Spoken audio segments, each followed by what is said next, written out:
বিশ্বকাপে আর্জেন্টিনা দলের ম্যাচ মানেই যেন বিতর্ক। গেল কাতার বিশ্বকাপেও ঠিক একই ঘটনা হয়েছিল।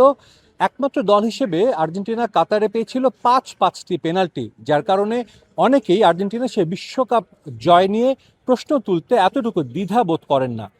যুক্তরাষ্ট্রের বিশ্বকাপ হচ্ছে, এই বিশ্বকাপেও কিন্তু আর্জেন্টিনা প্রতিটি ম্যাচে রেফারি এবং ভিএআর থেকে সুবিধা পাচ্ছে এমন দাবি করে আসছেন অনেকেই। এবার ইজিপ্টের বিপক্ষে ম্যাচের শেষে এমন প্রশ্ন তুলেছেন খোদ ইজিপ্টের কোচ।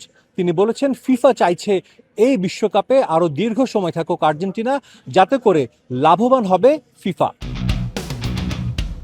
ম্যাচের শুরু থেকেই দুর্দান্ত ছিল দ্য ফারাও খ্যাত মিশর। প্রথমার্ধে ইয়াসের ইব্রাহিমের গোল এবং দ্বিতীয়ার্ধে মোস্তফা জিকোর চোখ ধাঁধানো ফিনিশিংয়ে 2-0 ব্যবধানে এগিয়ে গিয়ে রূপকথা জয়ের স্বপ্ন দেখছিল মিশরীয়রা।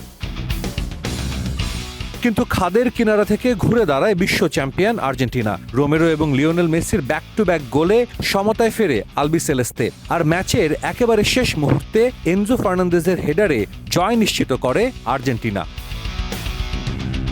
তবে ম্যাচের আসল নাটকীয়তা জমে ওঠে শেষের ঠিক আগ মুহূর্তে। আর্জেন্টিনা ডি বক্সে ফরওয়ার্ড হুলিয়ান আলভারেজের চ্যালেঞ্জে মাটিতে পড়ে যান মিশর অধিনায়ক মোহাম্মদ সালাহ। পেনাল্টির জোরালো দাবি তুললেও ফরাসি রেফারি ফ্রাসোয়া ল্যাতেক্সিয়া খেলা চালিয়ে যাওয়ার নির্দেশ দেন। এমনকি ভিএআর রেফারিকে সাহায্য করতেও এগিয়ে আসেনি। এর ঠিক আগেই মিশরের আরেকটি গোল বাতিল করে দেয়া হয় ভিএআর এর মাধ্যমে, যা নিয়ে প্রশ্ন উঠেছে বিশ্বব্যাপী।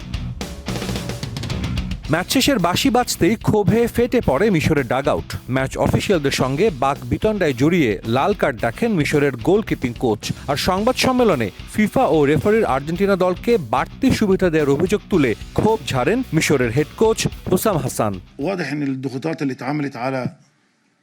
আমরাই মাঠে সেরা দল ছিলাম, কিন্তু ফুটবল আজ চরম অন্যায় করলো। এটা আসলে পুরোটাই মার্কেটিং আর ব্যবসার খেলা। তারা চায় ডিফেন্ডিং চ্যাম্পিয়নরা টিকে থাকুক, তারা চায় মেসি যেন টুর্নামেন্টে থাকে। পুরো ম্যাচটা পরিষ্কারভাবে সাজানো ছিল। সবকিছুর পেছনে কাজ করেছে টাকা আর বাণিজ্যিক স্বার্থ। যদি আর্জেন্টিনাকেই জেতানোর এত ইচ্ছা থাকে, তবে আমাদের বাকিদের এই টুর্নামেন্টে ডেকে আনার কি দরকার ছিল? শুধু কোচই নন, মিশরের ফুটবলার মোস্তফা জিকো রেফারিকে অন্যায্য ও নিষ্ঠুর বলে ক্ষোভ উগরে দিয়েছেন। সামাজিক যোগাযোগ মাধ্যমেও ফিফা সভাপতি ও মেসির তুমুল সমালোচনা হচ্ছে। আর্জেন্টিনা দল গেল বিশ্বকাপ জিতলেও সেই শিরোপা ছিল না বিতর্কমুক্ত। এবারও শিরোপার দিকে যত এগিয়ে যাচ্ছে মেসির দল, ততই বাড়ছে বিতর্ক, হচ্ছে সমালোচনা।